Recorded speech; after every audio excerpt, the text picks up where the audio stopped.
O homem diz que ele é apenas um habitante do planeta Terra, um lugar civilizado. Enquanto o velho cospe sangue, uma criança chama pelo velho CEO, falando que a mãe pediu para que ele trouxesse isso para ele. O velho agradece, a criança coloca o pãozinho no chão e pede para que ele melhore e faça mais daquele tal sabonete. Com isso, a menininha vai embora na nevasca. E mais uma vez ele diz, eu sou um habitante do planeta Terra. Alguém que veio de um mundo civilizado há 50 anos atrás. Ele não sabe como, mas ele veio parar nesse mundo esquisito. Ele estava a caminho de uma palestra junto com o pessoal da empresa quando eles foram levados por um deslize de terra. Parecia que, obviamente, todo mundo tinha morrido, porém eles acordaram nesse estranho mundo, em frente a uma raposa gigante com 3 caudas e uma cobra de 2 cabeças. Estranhas pessoas com poderes de voar sobre os céus. Aquilo o lembrava de alguma das novelas que ele lia de tempo em tempo. Mesmo ele, porém, tendo conhecimento disso, ele nunca imaginou que todos os colegas dele teriam uma vida bem melhor do que a qual ele levou.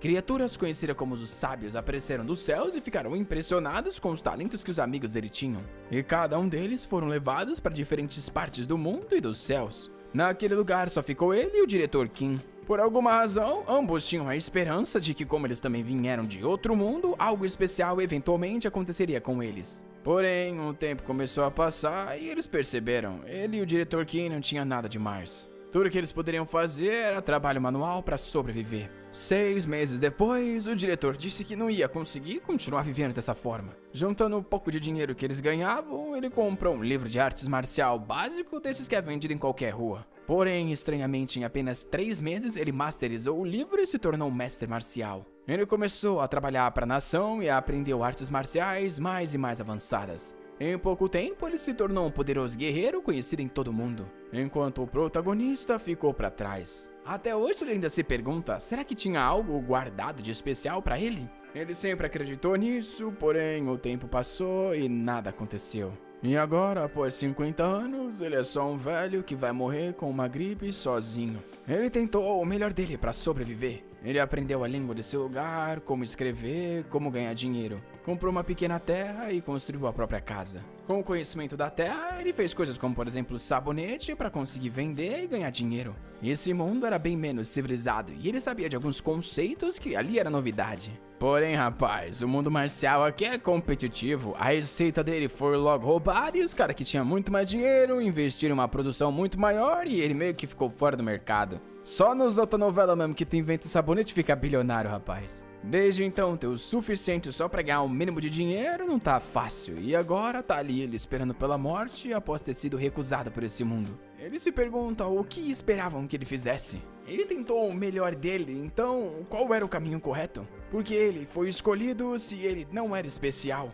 E porque ele tinha que continuar vivendo pra ter tudo tirado dele. Naquele momento ele nem mais tinha energia para manter o olho aberto, enquanto pensa que tudo que queria era um pouco mais de poder ou talvez oportunidades. E foi assim, rapaz, que ele morreu. Porém, a gente não pode acabar com tudo aqui e lá tá ele acordando, olhando pra própria mão, se perguntando por que ele tá vivo e por que ele tá com aquelas roupas de quando ele chegou da Terra. Na frente dele tá todo o pessoal ali que trabalha com ele com dor de cabeça, se perguntando onde é que eles estão. E foi aí que a ficha caiu.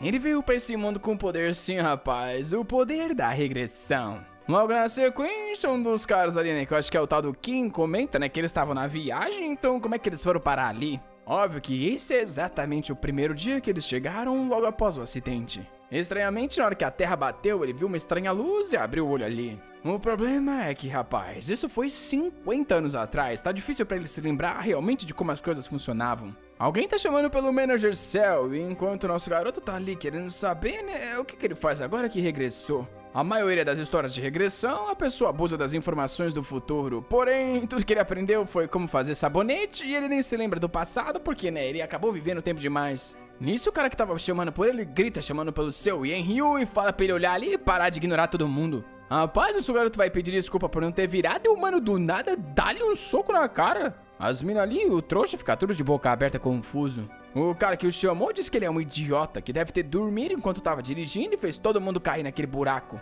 Pelo visto, o cara aí não tem ideia que eles morreram de verdade, porque diz que quase todo mundo morreu. Amigo, deixa eu te avisar do negocinho aqui. O seu Ryun, porém, tinha se esquecido. Fazia tempo que, né, ninguém nem chamava ele de Manager. Por isso que ele não percebeu que esse cara tava se referindo a ele. E o cara pergunta se o manager CEO tá querendo perder o trabalho dele no momento que eles voltarem. O protagonista reconhece o cara como chefe de seção, Jeon Min-hyun, o filho de uma puxadora de peso, rapaz. Um desgraçado que, né, só recebeu o cargo por ser filho de um diretor aí, coisa do tipo.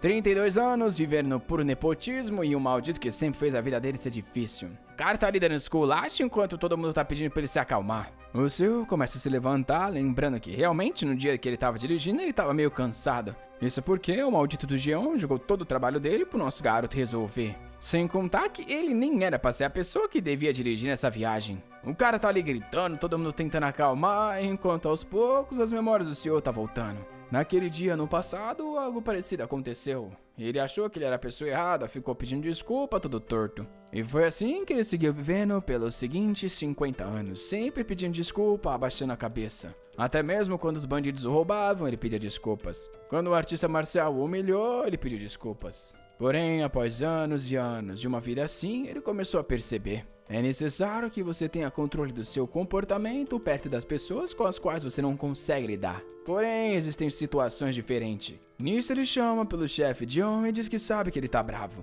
Porém, não era agora o momento de ficar apontando o dedo um pro outro. Rapaz, o tal do Jeon vem dar-lhe mais um soco dando aquela elogiada na mãe.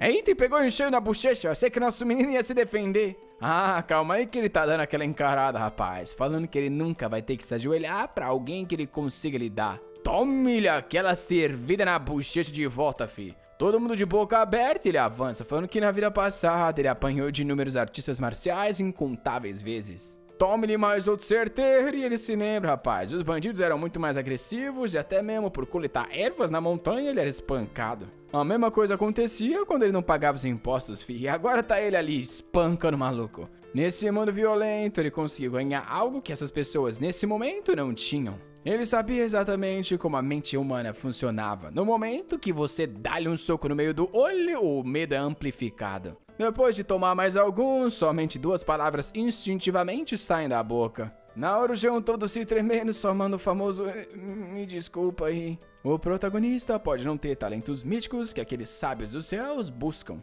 ou a proeza marcial necessária para se tornar famoso nesse mundo. Porém, ele tinha sim a habilidade de mudar o destino. O trouxa do Jeon tá ali com a mão na cabeça, morrendo de dor, enquanto o pessoal chama pelo senhor e pede pra ele dar uma calmadinha, né, rapaz? Como é que ele pode espancar o colega dele assim? Nosso menino já joga a carta de ser uma pessoa normal, né, falando que sem querer perdeu a cabeça e pede meio que desculpas ali. O manager Kim fala que, né, não adianta pedir desculpas pra eles. O tal do Jeon lá pode ter passado dos limites, porém ele exagerou ao amassar o cara assim. O senhor sabe que de todas as pessoas, o único que vai meio que continuar com ele é o diretor Kim, né? Então ele meio que concorda com o cara. Esse mano vai se tornar um dos mais fortes artistas marciais assim que ele começar a aprender. Então ele tem que dar apoio pra esse cara e ficar por perto. Óbvio que tudo isso era o plano por enquanto. Ele vai até o Jeon e pede desculpas, falando que ele realmente reagiu de forma exagerada. O Jeon vai querer falar alguma coisa, fi, mas uma encaradinha ali, ele já se vira se cagando. O Kim dá uma olhadinha pra floresta ali, né, e diz que eles têm que sair desse lugar e meio que achar um vilarejo, coisa do tipo.